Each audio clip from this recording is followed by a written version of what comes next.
코스피 6,300 역대 최고치예요. 근데요, 이거 보세요. 외국인들이 올해만 자그마치 9조 원 넘게 팔고 나갔습니다. 잠깐, 이게 말이 됩니까? 주인공은 짐 싸서 떠나는데 파티는 더 뜨거워지고 있어요. 누가 이 파티를 열고 있는 걸까요? 그리고 왜? 오늘 이 기괴한 랠리의 실체를 까발리겠습니다. 왜냐하면 이 6,300이라는 숫자 뒤에는 우리가 몰랐던 아주 불편한 진실이 숨어 있거든요. 자, 그럼 시작해 볼까요? 먼저 상황을 정리해 봅시다. 2026년 2월 26일 오늘 기준 코스피는 6,300선을 돌파했습니다. 대한민국 증시 역사상 전무후무한 기록이에요. 뉴스에서는 연일 대한민국 증시의 새 역사, 글로벌 투자자들의 러브콜 이런 헤드라인이 쏟아지고 있죠. 근데요, 여기서 한 가지 질문을 던져볼게요. 주식시장이 이렇게 좋으면 경제도 좋아야 하는 거 아닌가요? 생각해 보세요. 주식이라는 게 뭡니까? 기업의 가치를 반영하는 거잖아요. 기업이 잘 되면 주가가 오르고, 기업이 잘 되면 일자리가 생기고, 일자리가 생기면 소비가 늘고, 소비가 늘면 경제가 돌아가는 거죠. 그런데 지금 대한민국 경제 상황 어떻습니까? 자영업자분들 요즘 장사 잘 되시나요? 아니죠. 지난해 폐업 신고 사업자가 사상 처음으로 100만 명을 넘었어요. 내수 경기요. 소비는 겨우 회복세지만 건설, 설비 투자는 여전히 부진합니다. 청년 고용 2025년 청년 취업자가 17만 8천 명 줄었어요. 2020년 코로나 이후 최대 감소폭이에요. 가계부채 1979조 원 역대 최고치를 또 갱신했습니다. 이게 말이 됩니까? 주식시장은 파티 중인데 실물 경제는 장례식 분위기라니요. 비유를 하나 들어볼게요. 여러분, 혹시 이런 경험 있으세요? 회사가 망하기 직전에 갑자기 야유회를 가는 거예요. 회식도 자주 하고 분위기도 좋아 보이고, 근데 알고 보니 그게 마지막 불꽃이었던 거죠. 경영진은 이미 짐 싸고 있었고 직원들만 파티 분위기에 취해 있었던 겁니다. 지금 코스피 6,300이 딱 그 상황이에요. 겉으로는 화려한 축제인데 뒷문으로는 누군가 조용히 빠져나가고 있는 겁니다. 그 누군가가 누구냐고요? 바로 외국인 투자자들입니다. 2026년 들어서 2월 20일까지 외국인 투자자들이 코스피에서 순매도한 금액이 얼마인지 아십니까?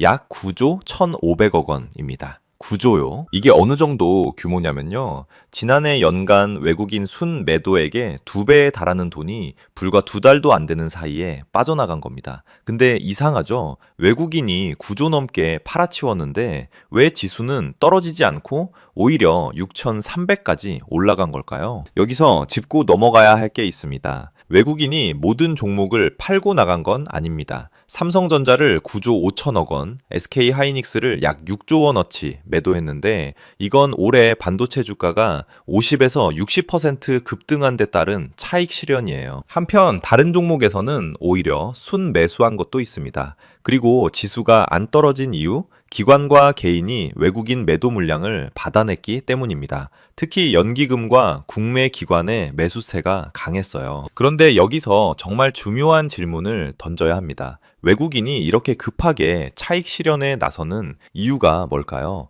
단순히 돈을 벌었으니 파는 걸까요? 아니면 뭔가 우리가 모르는 리스크를 먼저 감지한 걸까요? 자, 여기서부터 조금 어려운 얘기가 나올 수 있어요. 근데 걱정 마세요. 제가 아주 쉽게 설명해 드릴게요. 먼저 선물이 뭔지부터 알아야 합니다. 선물이라는 건요, 쉽게 말해서 미래의 가격을 지금 거래하는 거지예요. 예를 들어 볼게요. 여러분이 석 달 뒤에 삼성전자 주식을 사고 싶어요. 근데 석 달 뒤에 가격이 얼마일지 모르잖아요. 지금 10만 원인데 석 달 뒤에 15만 원이 될 수도 있고 7만 원이 될 수도 있죠. 그래서 이런 계약을 해요.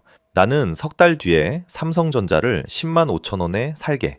이렇게 지금 미래 가격을 정해버리는 거예요. 이게 선물입니다. 이 선물 시장이 왜 중요하냐면요. 선물 가격이 현물 가격에 엄청난 영향을 미치기 때문이에요. 여기서 베이시스라는 개념이 나옵니다. 베이시스는 선물 가격 빼기 현물 가격입니다. 이 공식 기억해 두세요. 선물 가격이 현물 가격보다 높으면 베이시스가 플러스가 되는 거고요. 이걸 콘탱고라고 합니다. 반대로 선물 가격이 현물보다 낮으면 베이시스가 마이너스가 되고요. 이걸 백워데이션이라고 해요. 자, 이게 왜 중요하냐? 선물 가격이 현물보다 높아지면 국내 금융투자 기관들이 자동적으로 움직입니다. 쉽게 설명할게요. 선물이 100원인데 현물이 95원이에요. 그러면 기관 입장에서는 이렇게 생각해요.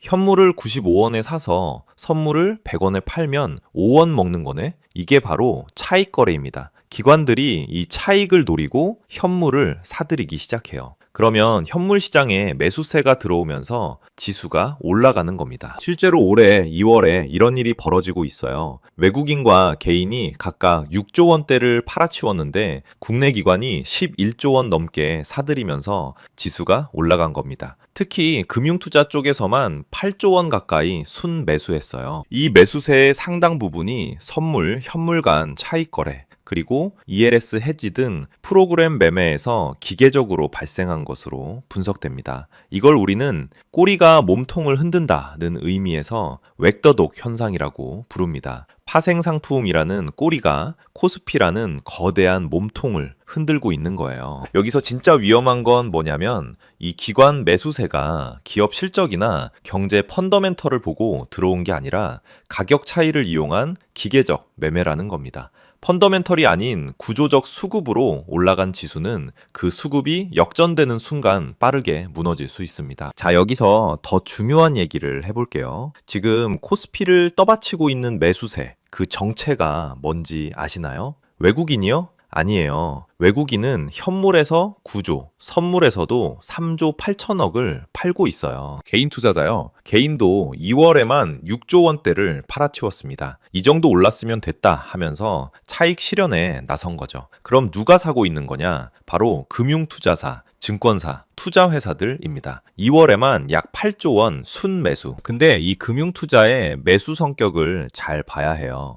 이들의 매수 중 상당 부분은 선물, 현물 간 가격 차이를 이용한 차익 거래, 그리고 ELS 같은 파생 상품의 해지 수요에서 나오는 프로그램 매매입니다. 쉽게 말해서 펀드 매니저가 이 기업 전망 좋다 하고 사는 게 아니라 알고리즘이 지금 사면 차익이 난다고 계산해서 자동으로 사는 거예요. 이게 왜 중요하냐고요? 기업의 기본 가치를 보고 들어온 돈은 기업 실적이 좋은 한 쉽게 안 빠져요. 근데 기계적 매매로 들어온 돈은 시장 구조가 바뀌는 순간 순식간에 매물로 돌변합니다. 실제로 한국은행 이창용 총재도 최근 국회에서 이 점을 짚었어요. 반도체 호황으로 코스피가 크게 올랐지만 외국인 순매도와 AI 과잉 투자 우려 등으로 변동성이 커지고 있다고요. 투자 전문가들도 경고합니다. 단기간에 조정 없이 급등한 시장에서 이 상승이 단연히 계속된다고 생각하면 위험하다고요. 그때 지수가 어떻게 될까요? 상상에 맡기겠습니다. 자, 여기까지 들으셨으면 이런 의문이 드실 거예요. 그래서 외국인은 왜 이렇게 파는 거야? 그리고 이 시장은 괜찮은 거야? 외국인이 9조 넘게 판 이유, 사실 아주 단순합니다. 첫 번째, 차익 실현이에요. 삼성전자가 올해 59% 올랐어요. SK하이닉스도 비슷하게 급등했고요. 글로벌 펀드 입장에서 이 정도 수익이 나면 일부 물량을 정리하는 건 지극히 정상적인 판단입니다. 삼성전자 한 종목에서만 9조 5천억을 팔았다는 게 그 증거예요. 두 번째, 리밸런싱입니다. 한국 주식 비중이 급등하면 글로벌 포트폴리오 균형을 맞추기 위해 자동으로 한국 비중을 줄이게 됩니다. 이건 한국이 싫어서가 아니라 포트폴리오 관리의 기본이에요. 그럼 진짜 걱정해야 할 건 뭘까요? 외국인의 매도 자체가 아닙니다. 진짜 문제는 크게 두 가지예요. 첫 번째, 지수를 떠받치는 구조가 취약합니다. 2월에 개인과 외국인이 각각 6조 원대를 팔았는데 기관이 11조 원 넘게 사들이면서 지수가 올랐어요. 특히 금융투자 쪽에서 8조 원 가까이 순매수했는데 이 매수의 상당 부분이 차익 거래와 ELS 해지 같은 프로그램 매매에서 나온 겁니다. 기업의 미래를 보고 들어온 돈이 아니라 구조적 수급에 의해 기계적으로 들어온 돈이 크다는 거예요. 이 수급의 방향이 바뀌는 순간 매수세가 순식간에 매도세로 전환될 수 있습니다. 두 번째, 미국의 관세 폭탄이 아직 본격적으로 터지지 않았습니다. 지금 코스피 랠리의 핵심 동력이 뭡니까? 반도체예요. 삼성전자, SK하이닉스 이 두 종목이 코스피 시가총액의 38%를 차지합니다. 근데 지금 미국에서 무슨 일이 벌어지고 있냐면요. 미 연방 대법원이 트럼프의 상호 관세를 위법 판결했잖아요. 그러자 트럼프가 뭘 했냐? 무역법 122조로 전 세계에 글로벌 관세를 때렸어요. 처음에 10%였다가 바로 다음 날 법정 최대치인 15%로 올려버렸습니다. 2월 24일부터 이미 적용 중이에요. 근데 이것도 150일짜리 한시 조치예요. 7월 24일이면 만료되고 연장하려면 의회 승인이 필요합니다. 민주당은 벌써 연장 저지하겠다고 선언한 상태고요. 진짜 무서운 건 그 다음입니다. 트럼프 행정부가 슈퍼 301조라 불리는 무역법 301조를 꺼내들었어요. 이게 뭐냐면 상대국의 불공정 무역 관행을 조사해서 보복 관세를 부과할 수 있는 조항인데 세율 상한이 없고 기간 제한도 없습니다. 122조가 15% 상한에 150일 시한이 있는 임시 무기라면 301조는 세율도 기간도 무제한인 영구 무기예요. USTR 그리어 대표가 직접 말했어요. 일부 국가에 대해서는 관세가 15%보다 더 높아질 수 있다고요. 이건 301조 조사가 끝나면 122조의 15%를 넘어서는 추가 관세를 때리겠다는 뜻입니다. 이미 중국과 브라질에 대해 조사를 시작했고 미국의 주요 무역 상대국 대부분이 대상이라고도 했어요. 한국은요? 이미 빌미가 쌓이고 있어요. 쿠팡 지분을 보유한 미국 투자회사들이 한국 정부의 개인정보 유출 대응이 미국 기업에 대한 차별이라며 USTR에 301조 조사를 공식 청원했습니다. 미 하원 법사위는 이미 쿠팡 관련 7시간짜리 고강도 비공개 조사까지 진행했어요. 온라인 플랫폼법, 망 사용료, 구글 지도 반출 제한 같은 디지털 규제 이슈도 미국이 꾸준히 문제 삼아온 사안입니다. 거기다 무역 확장법 232조로 반도체에 핀셋 관세를 부과할 가능성도 있어요. 자동차에 이미 15%, 철강에 50%를 때린 게 이 232조 근거거든요.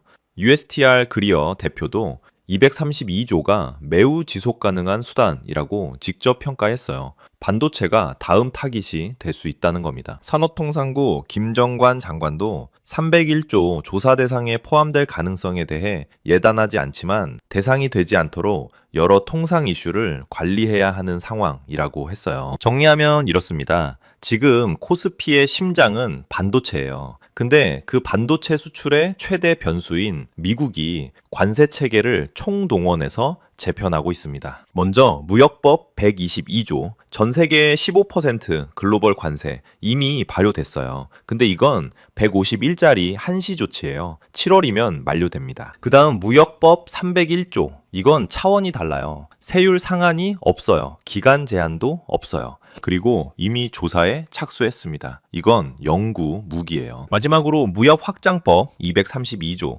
이건 특정 산업을 정조준하는 핀셋 관세예요.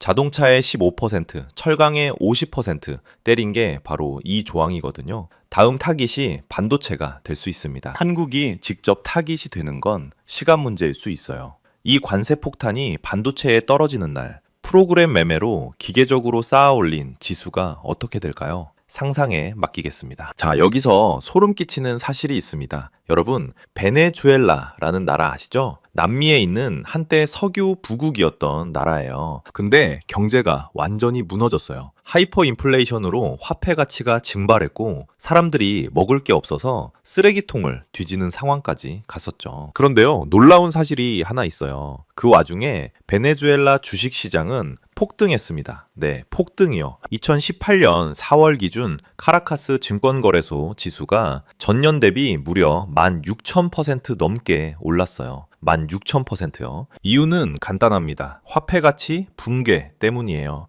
볼리바르의 가치가 하루가 다르게 폭락하니까 현금을 들고 있으면 매일 자산이 증발해요. 그래서 사람들이 뭐라도 사서 가지고 있으려고 했어요. 부동산, 금, 달러, 그리고 주식. 주식은 아무리 못해도 실제 기업의 자산을 대표하잖아요. 화폐가 휴지 조각이 돼도 실물 자산의 가치는 어느 정도 유지되니까요. 진짜 기업이 잘 돼서가 아니라 현금을 피하기 위한 대피소로 주식을 선택한 거죠. 연목상으로는 16,000% 올랐지만 인플레이션을 감안하면 실질 수익은 제로에 가까웠어요. 숫자만 커졌을 뿐 실제로는 아무것도 벌지 못한 거예요. 자, 그러면 지금 한국 상황은 어떨까요? 분명히 말씀드리자면 한국은 베네수엘라와 근본적으로 다릅니다. 한국의 물가 상승률은 2%대로 안정적이에요. 예금 금리가 물가를 웃돌고 있고 원화가 폭락하는 상황도 아닙니다. 그리고 코스피 상승에는 실체가 있어요. 반도체 수출이 올해 2월 첫 20일간 전년 대비 23% 넘게 증가했고 삼성전자와 SK 하이닉스의 실적이 실제로 급성장하고 있습니다. 그래서 지금 코스피를 베네수엘라식 유령 랠리라고 부르는 건 과장이에요. 다만 경계해야 할 지점은 있습니다. 지금 이 랠리가 반도체, 그것도 AI 관련 수요라는 하나의 테마에 극도로 집중되어 있다는 거예요. 삼성전자와 SK 하이닉스 두 종목이 코스피 시가총액의 38%를 차지하고 있고 이 두 종목을 빼면 나머지 시장은 그렇게 좋지 않아요. 여기에 앞서 말씀드린 프로그램 매매 기반의 취약한 수급 구조 그리고 미국의 관세 변수까지 겹치면 실체 있는 랠리와 거품의 경계가 어디인지 냉정하게 따져볼 필요가 있습니다. 이 영상 보시면서 이렇게 생각하시는 분들 있을 거예요.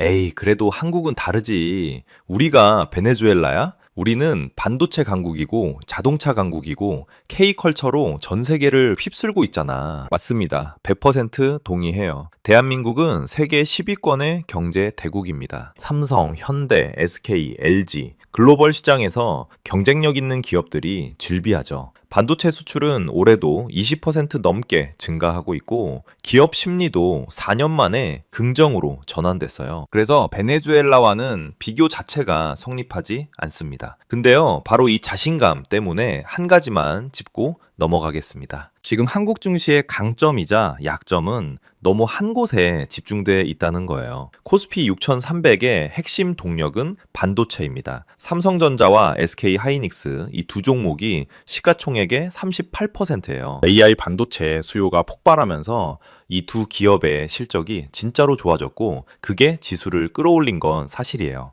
근데 문제는 이 반도체 호황에 너무 많은 것이 걸려 있다는 겁니다. 반도체 빼면 나머지 시장은요. 자영업자 폐업 100만 명 돌파, 청년 취업자 17만 8천 명 감소, 건설 설비 투자 부진. 코스피 6300이라는 숫자가 보여주지 못하는 현실이 있어요. 여기에 세 가지 리스크가 동시에 걸려 있습니다. 첫째, 수급 구조. 지금 지수를 올리고 있는 건 기관의 프로그램 매매예요. 펀더멘털을 보고 들어온 돈이 아니라 기계적으로 움직이는 돈이 상당 부분입니다. 이 수급이 역전되면 빠르게 무너질 수 있어요. 둘째, 관세 변수. 미국이 122조, 301조, 232조를 총동원해서 관세 체계를 재편하고 있어요. 반도체에 관세가 부과되는 순간 코스피의 심장에 직격탄이 날아옵니다. 셋째, 집중도 리스크. 시가총액의 38%가 반도체 두 종목에 몰려 있다는 건 그 두 종목에 문제가 생기면 지수 전체가 흔들린다는 뜻이에요. 한국 경제의 기초 체력은 강합니다. 그건 진짜예요. 근데 기초 체력이 강한 사람도 한쪽 다리에만 체중을 실으면 넘어질 수 있어요. 지금 코스피가 정확히 그 상태입니다. 반도체라는 한쪽 다리에 모든 체중이 실려 있어요. 그 다리가 버텨주는 한은 괜찮아요. 근데 거기에 관세라는 돌부리가 놓이면 그때를 대비하고 있느냐 아니면 한국은 다르다고 믿고 방심하고 있느냐 그 차이가 결정적일 수 있습니다. 오늘 말씀드린 내용이 무겁게 느껴지셨을 수 있어요. 너무 비관적인 거 아닌가 싶으시죠? 저는 비관론을 말씀드리려는 게 아닙니다. 다만 낙관에만 기대지 말자는 거예요. 코스피 6300 대단한 숫자죠. 반도체 수출이 실제로 좋고 기업 실적이 뒷받침되고 있다는 것도 사실입니다. 근데 주식시장의 역사를 보면 상승장이 영원히 계속된 적은 한 번도 없어요. 2000년 IT 버블, 2008년 금융위기, 2021년 코스피 3300 돌파 후 하락. 매번 이번엔 다르다고 했지만 결국 조정은 왔습니다. 그래서 지금 같은 상승장에서 점검해야 할 것들이 있어요. 첫째, 포트폴리오 균형을 점검하세요. 주식 비중이 과도하게 높아져 있다면 일부 차익을 실현하고 현금이나 안전자산 비중을 조절하는 건 어느 시장 환경에서든 유효한 원칙입니다. 워런 버핏이 2008년 골드만삭스에 50억 달러를 투자해서 31억 달러 수익을 낸 것도 평소에 현금을 충분히 보유하고 있었기 때문에 가능했던 거예요. 지금 한국은 물가 상승률 2%, 예금 금리 2.9%로 현금을 보유해도 실질 구매력이 유지되는 환경입니다. 현금이 바보 같은 선택이 아니에요. 둘째, 집중도 리스크를 인식하세요.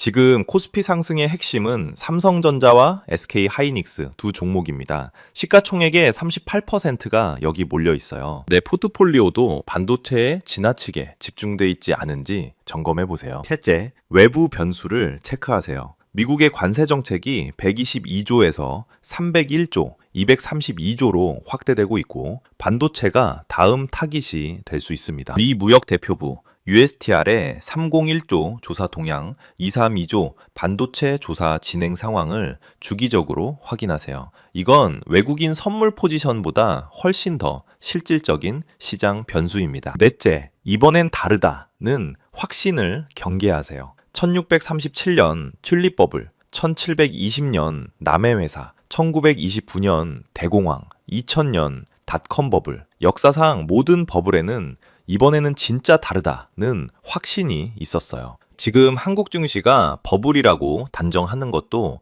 반대로 이번엔 진짜 다르다고 확신하는 것도 위험합니다. 확실한 건 지금 당장은 아무도 결론을 내릴 수 없다는 거예요. 그러니까 확신하지 마세요. 겸손하게 조심스럽게 한 발짝 물러서서 지켜보세요. 상승장에서 번 돈은 하락장에서 지키는 게 진짜 실력입니다. 자, 오늘 긴 이야기였습니다. 정리해 볼게요. 코스피 6,300 숫자만 보면 역사적인 순간입니다. 그리고 이 상승에는 실체가 있어요. 반도체 수출이 20% 넘게 증가하고 삼성전자와 SK 하이닉스의 실적이 진짜로 좋아졌습니다. 근데 그 숫자 뒤를 들여다보면 상황이 그렇게 단순하지 않아요. 외국인과 개인이 각각 수조 원씩 팔고 있는데 기관의 프로그램 매매가 그 물량을 흡수하면서 지수가 올랐어요. 기업의 미래를 보고 들어온 돈이 아니라 차익 거래와 ELS 해지 같은 기계적 매수가 상당 부분이라는 거죠. 여기에 코스피 시가총액의 38%가